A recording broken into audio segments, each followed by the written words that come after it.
நண்பர்களுக்கு வணக்கம். எல்லாருக்கும் இனிய தீபாவளி வாழ்த்துக்கள். இந்த வீடியோவில் நம்ம என்ன பார்க்க போறோம் அப்படின்னு பார்த்தீங்கன்னா, ட்ரம்ப்போடைய அடுத்த டாரிஃப் த்ரெட். அதாவது ஆல்ரெடி நமக்கு கிட்டத்தட்ட ஒரு 50% மேல போட்டுருக்காரு. இப்போ ஒரு மேசிவ் டாரிஃபை இந்தியா மேல நான் போடுவேன், ரஷ்யன் ஆயில வாங்குறத அவங்க நிறுத்தல அப்படின்னாக்கா அப்படின்னு ட்ரம்ப் சொல்லியிருக்காரு. இது மட்டும் இல்லாம IMF ஓட சீஃப் இந்தியாவோட வளர்ச்சியை பத்தி பயங்கரமா பாராட்டி பேசியிருக்காங்க. அதை பத்தி ஃபுல் டீட்டெயில் இந்த வீடியோவில் பார்க்கலாம். வாங்க வீடியோக்குள்ள போவோம்.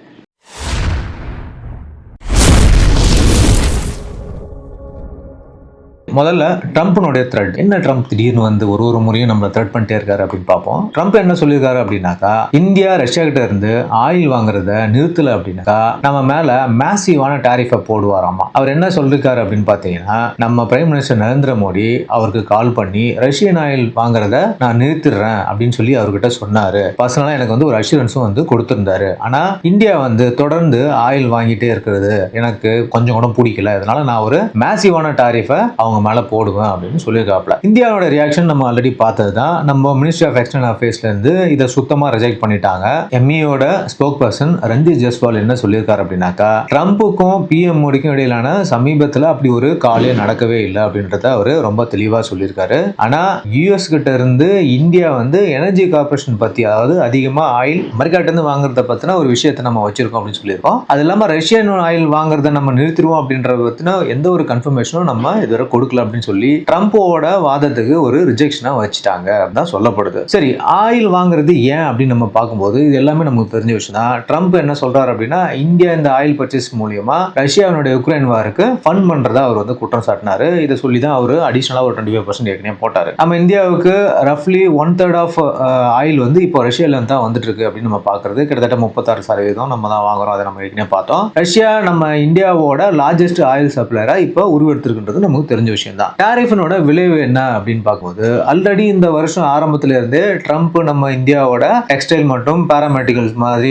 முக்கியமான எக்ஸ்போர்ட் மேல 50% டாரிஃப் போட்டிருந்தாரு. இப்போ ரஷ்யா ஆயில் வாங்குறத நிறுத்தல அப்படின்னா இந்த டியூட்டிஸ் அப்படியே இருக்கும், அப்படி இல்லைன்னா இன்னும் நாங்க அதிகப்படுத்துவோம் தான் அப்படின்னு அழுத்தமா சொல்லியிருக்காரு. கண்டிப்பா இவர் அதை அதே மாதிரி வச்சுக்கிறதுக்கு வாய்ப்பு இல்லை, அதிகப்படுத்துவாருன்னு தான் நாமளும் எதிர்பார்க்கிறோம். ட்ரம்ப் என்னதான் இந்தியா மேல ஒரு முரட்டுத்தனமாவோ அல்லது மிரட்டுற மாதிரியோ டாரிஃபை விதிச்சாரும் சரி, இந்தியாவோட growth-ஐ அவரால் தடுக்க முடியலன்னு தான் நம்ம பார்க்கணும். இந்த இடத்துல பாத்தீங்கன்னா 2 நாளைக்கு முன்னாடி IMF ஓட சீஃப் இந்தியாவோட growth-ஐ பத்தி ரொம்ப பெருமையா பேசினாங்க. அவங்க என்ன சொன்னாங்கன்னா, இந்தியா ஒரு growth engine அப்படின்னு சொல்லிட்டு பாராட்டினாங்க. இந்தியா இப்போ உலகத்திலேயே ஃபாஸ்டஸ்ட் growing எக்கனாமில ஒன்னா இருக்கிறது. என்னதான் டாரிஃப் ஒரு போட்டிருந்தாலும் 50% எக்ஸ்போர்ட் டாரிஃப் அவர் கொடுத்திருந்தாலும் இந்தியா தன்னுடைய அதிகமா வளரக்கூடிய ஒரு எக்கனாமி அப்படின்ற ஒரு பேர்ல தான் இன்ன வரைக்கும் இருக்கு. நம்மளோட சைஸ் மற்றும் growth-னால குளோபல் எக்கனாமிக்கு நாம ஒரு சப்ஸ்டான்ஷியலான கான்ட்ரிபியூட் பண்றோம் அப்படின்றத அவங்க சொல்லியிருக்காங்க. இந்த டேபிள் பார்க்கும்போது உங்களுக்கு தெளிவா புரியும். அதாவது உலக நாடுகளுடைய ஜிடிபி, அதாவது டாப் 5 எக்கனாமியோட ஜிடிபி அவங்களுடைய குளோபல் கான்ட்ரிபியூஷன் நான் போட்டிருக்கேன். இதுல யுனைடெட் ஸ்டேட்ஸ் மட்டும் பாத்தீங்கன்னா $30.51 ட்ரில்லியன் வச்சிருக்காங்க. அவங்களுடைய கான்ட்ரிபியூஷன் ஹையஸ்டா இருக்கு. கிட்டத்தட்ட 26% குளோபல் ஜிடிபில இருக்காங்க. சைனா 19.23 16.4% கான்ட்ரிபியூட் பண்றாங்க.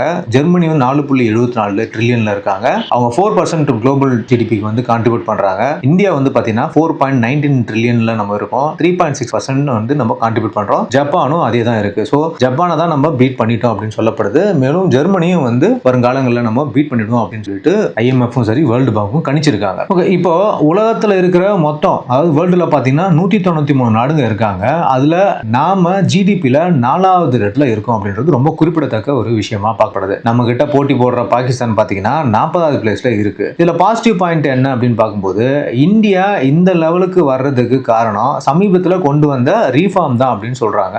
என்ன மாதிரியான ரீஃபார்ம் தான் கொண்டு வந்ததுன்றது நமக்கு நல்லாவே தெரியும். First tax reduction. டாக்ஸ்ல மிகப்பெரிய ஒரு ரீஃபார்ம் ரீசெண்டா கொண்டு வந்தாங்க இந்த ட்ரம்போட டாரிஃபுக்கு அப்புறம். இப்போ பாத்தீங்கன்னா நிறைய பொருட்களோட விலை குறைஞ்சிருக்கு.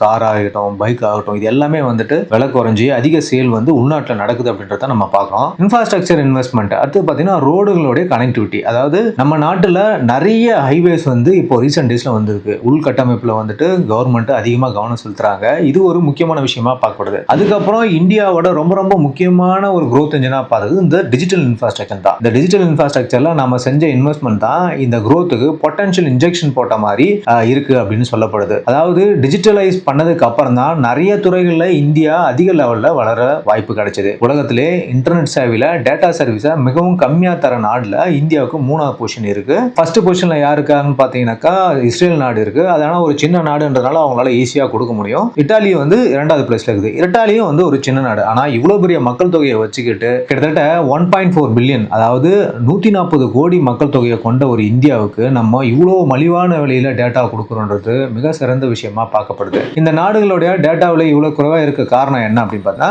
அங்க இருக்கிற நிறைய டெலிகாம் கம்பெனிகளிடையான நடக்கிற போட்டியும் அவங்க வச்சிருக்கிற நல்ல நெட்வொர்க் வசதியும் தான். இஸ்ரேல் மாதிரி ஒரு சின்ன ஏரியாவில், இஸ்ரேல் பார்த்தீங்கன்னா சிறிய சைஸ் உள்ள ஒரு இடம் தான், அந்த இடத்துல ஒரு பெட்டர் கவரேஜ் கொடுக்கிறது ரொம்ப ரொம்ப ஈஸி. இத்தாலியும் அதே மாதிரி ஒரு சின்ன நாடு தான், அங்க கொடுக்கறதும் வந்து ரொம்ப ரொம்ப ஈஸி. ஆனா இந்தியா மாதிரி மிகப்பெரிய ஒரு நாடு, அதாவது யூரோப்ல 3ல 1 பங்கு இந்தியா இருக்கும். அவ்வளவு பெரிய நாட்டுக்கு நம்ம ஒரு டேட்டா சர்வீஸை ஃபுல் ஃபிளெஜ்டா கொடுக்கறது பயங்கர சேலஞ்சான விஷயம். அதை இந்தியா வந்து மிக தெளிவா சூப்பரா செஞ்சு முடிச்சிருக்காங்க அப்படின்றது தான் பாராட்டுக்குரிய விஷயமா இங்க பார்க்கப்படுது. உலக ட்ரேட் இப்போ ரொம்பவே காம்ப்ளிகேட்டடா இருக்கு, மல்டிலேட்டரல் ட்ரேட் கேள்விக்குறியா இருக்கு அப்படின்னு சொல்லிட்டு IMFல சொல்றாங்க. டாரிஃபால வந்த சிக்கல் அவங்க என்ன சொல்றாங்கன்னா, உலகில பெரிய எக்கனாமியான US இப்போ டாரிஃபை வந்துட்டு ஒரு இன்ஸ்ட்ருமெண்டா யூஸ் பண்றாங்க அப்படின்னு சொல்லப்படுது. அதாவது டாரிஃபை போட்டு மற்ற நாடுகளை மிரட்டுறாங்க அப்படின்னு சொல்லி IMF சொல்றாங்க. இதுல ஒரு இன்ட்ரெஸ்டிங் ஃபேக்ட் என்ன அப்படின்னா, IMFல இருக்கிற 193 மெம்பர்ஸ், அதாவது டோட்டலா இருக்கிற நாடுகள் வந்து 193, இன்டர்நேஷனல் மானிட்டரி ஃபண்ட்ல மெம்பரா இருக்கிறது 191 நாடுகள் மட்டும் தான் இருக்காங்க.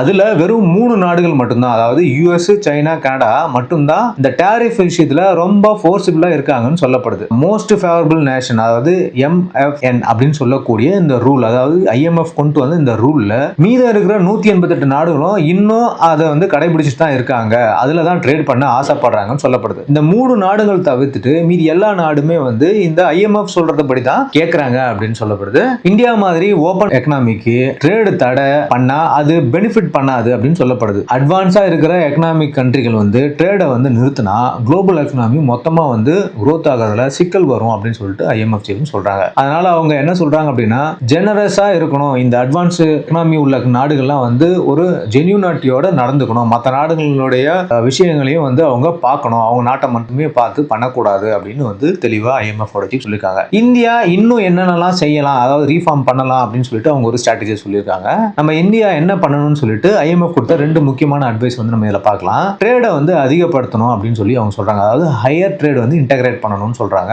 ட்ரேட் பேரியர்ஸ், இந்தியா இன்னும் சில ட்ரேட் பேரியர்ஸ் வந்து, அதாவது டாரிஃப் மற்றும் சில ரெஸ்ட்ரிக்ஷனை வந்து வச்சிருக்காங்கன்னு சொல்லப்படுது. நாம இந்த ரெஸ்ட்ரிக்ஷனை மெயின்டைன் பண்ணணும்னு நினைக்கிறோமா, இல்ல ஓபன் பண்ணி மற்ற பார்ட்னர்ஸ் கூட ட்ரேட் இன்டகிரேட் பண்ணணுமா அப்படின்றத வந்து இமிடியேட்டா டிசைட் பண்ணி பண்ணணும் அப்படின்னு சொல்லிட்டு IMF சொல்றாங்க. இப்போ எக்ஸாம்பிள் பாத்தீங்கன்னா, யூரோப்பியன் யூனியன் கூட நம்ம வந்து ட்ரேட் ரிலேஷன்ஸ் வந்து அதிகமா பண்ணணும்னு பேசிட்டு இருக்கோம், அதாவது ஃப்ரீ ட்ரேட் அக்ரிமெண்ட் போட்டிருக்கோம். இது மாதிரி விஷயங்கள் இல்லாம இமிடியேட்டா நம்ம பண்ணணும் அப்படின்றத வந்து IMF சீஃப் வந்து சொல்றாங்க. இது போக வந்து பாத்தீங்கன்னா, எஜுகேஷன் துறையில நிறைய இம்ப்ரூவ்மெண்ட் கொண்டு வரணும் இந்தியா அப்படின்னு சொல்லப்படுது. இந்தியர்களுடைய இளைஞர்கள் ஸ்கில்ட் அண்ட் கேப்பபிலிட்டியை வந்து அதிகப்படுத்தணும், சில துறைகளில் வந்துட்டு ரீஃபார்ம் பண்ணி பிரைவேட் செக்டாரை உள்ள கொண்டு வந்து நிறைய இனிஷியேட்டிவ் வந்துட்டு எடுக்கிற மாதிரி ஓபன் பண்ணி விடணும் அப்படின்றது அவங்க வந்து சொல்றாங்க. இது மட்டும் இல்லாம இந்தியா உருவாக்கி கொண்ட சில ரெஸ்ட்ரிக்ஷனை வந்துட்டு ஸ்மார்ட் ரெகுலேஷன் மூலியமா நீக்கணும் அப்படின்றது வந்து IMF சொல்லியிருக்காங்க. இது மாதிரி ஒரு சில ரீஃபார்மா நம்ம கொண்டு வரது மூலியமா இன்னும் இந்தியாவோட எக்கனாமி வந்து அதிகமாக வளர்க்கான வாய்ப்பு இருக்கு அப்படின்னு சொல்லப்படுது. ஸோ இதாவது நமக்கு என்ன தெரியுது அப்படின்னா,